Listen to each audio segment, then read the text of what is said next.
दोस्तों, बहुत समय पहले की बात है। एक छोटे से गांव में जहां बिजली आधे दिन रहती थी और बारिश के मौसम में रास्ते दलदल बन जाते थे, वहीं एक टूटी सी झोपड़ी में एक लड़का रहा करता था। आरव, उम्र करीब 18 साल। उसके माँ बाप अब इस दुनिया में नहीं थे। माँ की बीमारी ने उसे बचपन में ही अनाथ बना दिया था और बाप की मौत तो उसे याद भी नहीं थी। रिश्ते में चाचा चाची ने उसे पाला, लेकिन उसे कभी बेटे की तरह नहीं, बोझ की तरह देखा। हर सुबह की शुरुआत तानों से होती थी। हमने कौन सा जन्म भर का ठेका ले रखा है इसे पालने का? कम से कम 2 वक्त का खाना खा जाता है, बदले में करता क्या है? अगर इसे सड़क पर छोड़ भी दे तो किसी को फर्क नहीं पड़ेगा। इन बातों के बीच आरव अक्सर चुपचाप चारपाई के कोने में बैठा रहता, अपनी पुरानी फटी हुई किताबों को देखता और सोचता। कभी स्कूल जाता था, अब जिंदगी ही मेरी क्लास बन गई है। आरव पढ़ाई में बहुत अच्छा था। 7वीं कक्षा तक गांव के स्कूल में सबसे तेज छात्र माना जाता था। लेकिन जब माँ की मौत हुई और चाचा ने यह कह दिया, अब स्कूल फूल छोड़ कुछ कमाने का काम देख, तो उसके लिए किताबें बस मिट्टी से सजी चीजें बन गई। दोपहर के वक्त जब स्कूल की घंटी बजती थी, आरव उसी समय कहीं ना कहीं काम ढूंढ रहा होता। कभी गांव के दूध वाले के यहाँ, कभी हलवाई के पास। पहला काम मिला गांव के सबसे पुराने दूध वाले भैरव लाल के यहाँ। काम था सुबह 5 बजे उठकर भैंसों को चारा डालना, बाल्टी में दूध निकालना और फिर मोहल्लों में दूध पहुंचाना। मिलते थे सिर्फ 500 रुपए महीने। लेकिन हर दिन भैरव लाल की कड़क आवाज और तानों से आरव का मन उखड़ता गया। एक दिन दूध गिरा, बस इतनी सी बात पर भैरवलाल ने पूरे गांव के सामने चिल्ला दिया, तेरे जैसे अनाथ को पाल रहे हैं, काम तो ठीक से कर। आरव उसी दिन वो काम छोड़ आया। दूसरा काम मिला गांव की मिठाई की दुकान पर, जहां शादी ब्याह में हलवाई खाना बनाने जाता था। आरव का काम था आटे की लोइयां बनाना, बर्तन धोना और बची मिठाइयां समेटना। यहाँ मेहनत ज्यादा थी, लेकिन तनख्वाह सिर्फ 800 रुपए थी और हर बार बचा खुचा ही मिलता था खाने को। मिठाई तो कम मिलती, सिखावन ज्यादा। देखो आरव, जिंदगी में हाथ गंदे किए बिना पेट नहीं भरता। इस बात को उसने दिल से उतार लिया।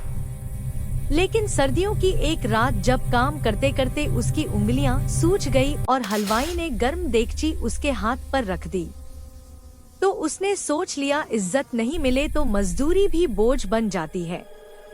तीसरा काम उसे मिला एक छोटे से आटा चक्की घर में, जहां अनाज पीसा जाता था। यहाँ वह दिन भर चक्की में गेहूं डालता, बोरियां भरता, धूल से भरी हवा में खांसता रहता। लेकिन यहाँ कम से कम 1000 रुपए मिलने लगे। काम भले थकाने वाला था, लेकिन मालिक की जुबान साफ थी। आरव ने यही सीखा, थोड़ी इज्जत के साथ छोटा काम भी बड़ा लगता है। पर यहाँ की धूल और आवाज से उसकी तबीयत गिरने लगी और आखिरकार वो काम भी छोड़ना पड़ा। वहीं गांव के बाहर हाईवे पर एक छोटा सा ढाबा था, बब्बर का ढाबा, जहां हर दिन मजदूर, ट्रक ड्राइवर और राहगीर आते थे। यहाँ काम मिला बर्तन धोने वाला, सुबह 6 बजे से रात 11 बजे तक बिना छुट्टी। पहले हांडी धो, फिर चाय की केतली साफ कर, फिर टेबल के नीचे गिरे चावल समेत। कभी गर्म चूल्हे के पास, कभी किचन के कोने में, और बदले में मिलते थे 3000 रुपए और 2 टाइम का खाना। आरव की एक खूबी थी, वो बोलता कम था, करता ज्यादा। ना किसी से उलझता, ना किसी की बुराई करता। जो काम दिया गया वो पूरी लगन से करता। ढाबे का मालिक बब्बर सिंह शुरू में उसे संदेह से देखता था, अनाथ है, जाने कब भाग जाए। पर कुछ महीनों में जब उसने देखा कि आरव बिना छुट्टी काम करता है, कभी चोरी नहीं करता, तो उसने उसे कहा, अब तू सिर्फ बर्तन नहीं काउंटर संभाल, पैसे तू ले, हिसाब तू रख। अब आरव की सैलरी बढ़ाकर 6,000 रुपए हो गई उसके पास। अब खुद की जेब से खरीदे हुए 2 जोड़ी कपड़े थे। अब वह हर महीने 1,000 रुपए से 1,500 रुपए बचा लेता था। शाम को ढाबा बंद होने के बाद अकेले बैठकर कर अपनी छोटी सी डायरी में कुछ ना कुछ लिखा करता था।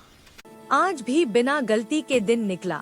आज पहली बार किसी ने भैया कहा, अब लगता है मैं कुछ बन सकता हूँ।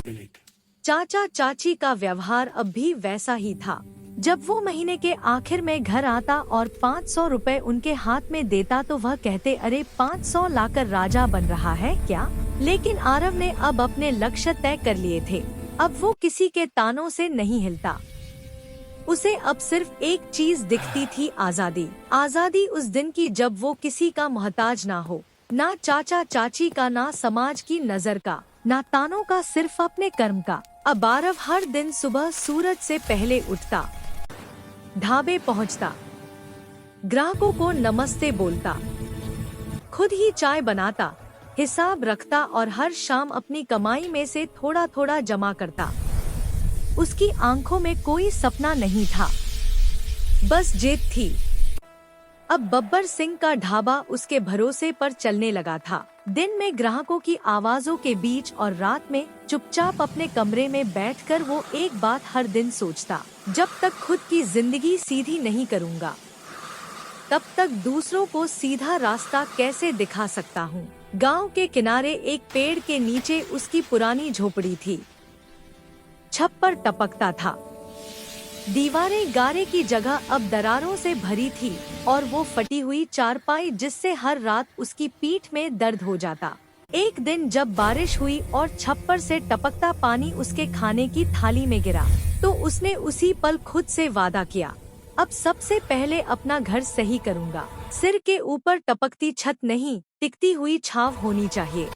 2 महीने तक हर दिन ढाबे से लौटकर वह 100 रुपए अलग निकालकर एक डिब्बे में रखता रहा। उस डिब्बे पर उसने चुपचाप एक कागज चिपकाया था छत के लिए।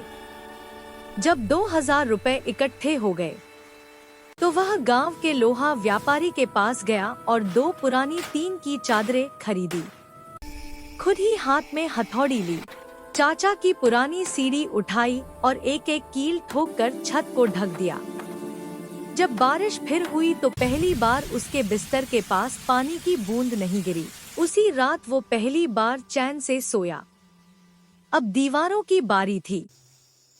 आरव ने गांव के भोलू मिस्त्री से पुरानी मिट्टी और गोबर मंगवाया और खुद अपने हाथों से पूरी झोपड़ी की दीवारों को लीप दिया। उसके हाथों में दरारें पड़ गई, लेकिन दीवारें एकदम चमक उठी।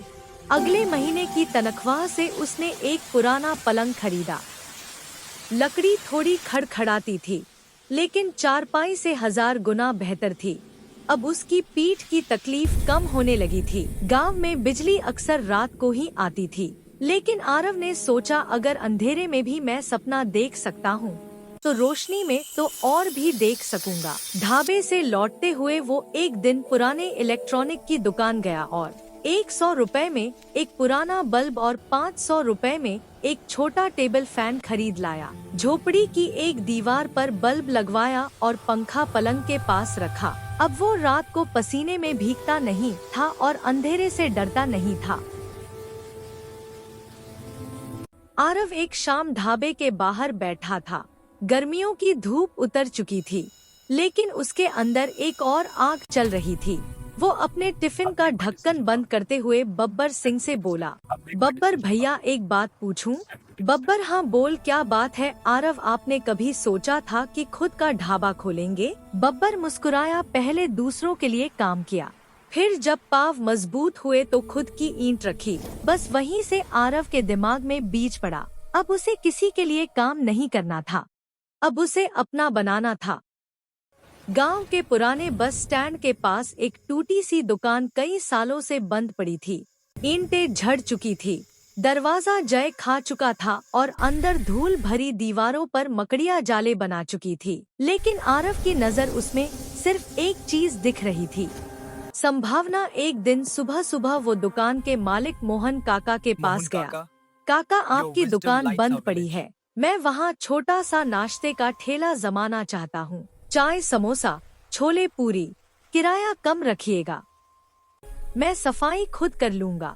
मोहन काका ने पहले शक की नजर से देखा। तू अकेला करेगा सब? आरव: हाँ काका, कोई सपना बड़ा नहीं होता अगर मेहनत सच्ची हो। मोहन: ठीक है, सफाई तेरी, किराया 200 रुपए महीने। आरव उस दुकान में अकेला गया। एक झाड़ू, एक पोछा, 2 बाल्टी पानी, थोड़ा ब्लीचिंग पाउडर और एक दिन की छुट्टी लेकर उसने दुकान की कायापलट शुरू।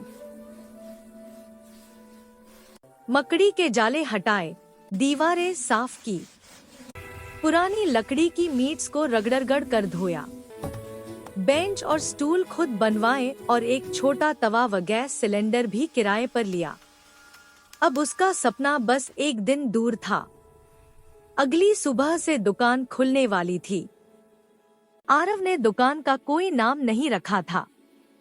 जब बब्बर सिंह ने पूछा, तू नाम नहीं रखेगा? आरव मुस्कुराया, नाम से नहीं, स्वाद और सेवा से पहचान बनती है। पहली सुबह 6 बजे दुकान खोली। खुद आटा गूंथा, आलू उबाले, चना भिगोया और पहली बार गांव में किसी ने छोले पूरी 10 रुपए की प्लेट में परोसी। एक किसान आया जिसकी जेब में 10 रुपए ही थे। आरव ने मुस्कुरा कर प्लेट आगे रखी। गर्म है भैया, खा के जाना।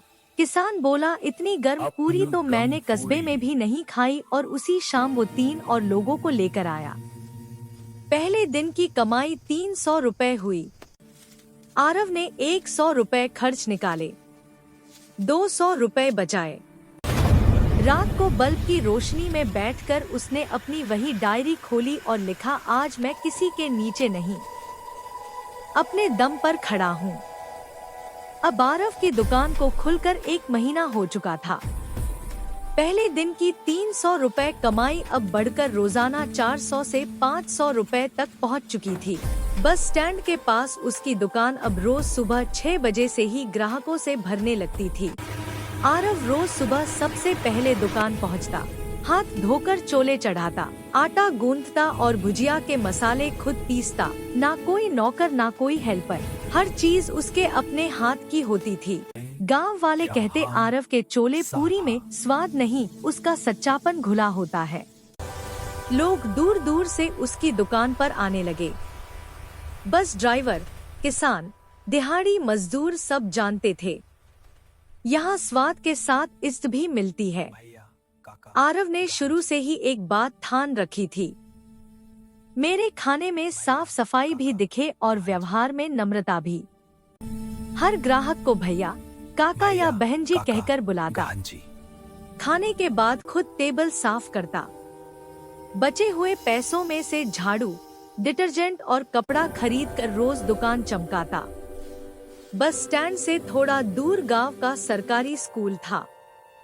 कई बच्चे स्कूल आते तो थे, पर उनके पेट खाली होते थे। फटे जूते, बिना बस्ता और आंखों में नींद भरी होती। एक दिन एक बच्चा दुकान के पास से गुजर रहा था। उसकी नजर आलू भुजिया की खुशबू पर टिकी रह गई। आरव बोला, तू खा ले, पढ़ाई कर, कभी पैसे मत सोच। बच्चा हिचकिचाया, पैसे नहीं है।